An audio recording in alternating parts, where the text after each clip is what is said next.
The board, management, and staff of the Standard Group PLC convey their heartfelt condolences to the family, relatives, and friends of Daniel Toroitich Arap Moi, the second President of the Republic of Kenya. We stand with Kenyans as we honor his legacy and mourn his loss. The former president led Kenya in peace and stability, and will be remembered as an African statesman who deepened East Africa relations and led efforts to bring peace and reconciliation on the African continent. Driven by his Nyayo motto, which was anchored on his leadership philosophy of peace, love, and unity. Some of his key achievements for the country include the introduction and execution of the 844 education system. President Moi introduced the 844 system, which emphasized practical and vocational training. These formed the basis for universities' expansion to address educational needs of the rapidly growing population.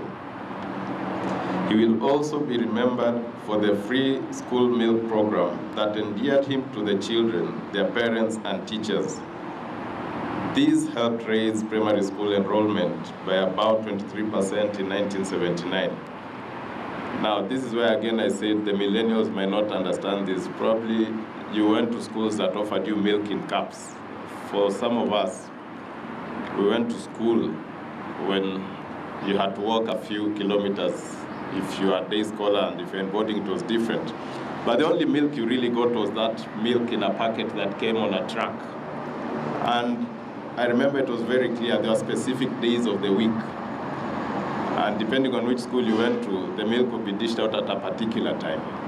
And there was nothing as a long day on the day the milk was being served.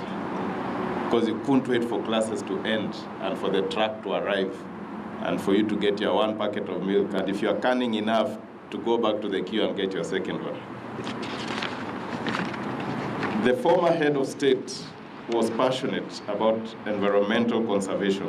His devotion to soil conservation made him gather the cabinet in the year 1989 and physically engage them in building of gabions under the scorching sun.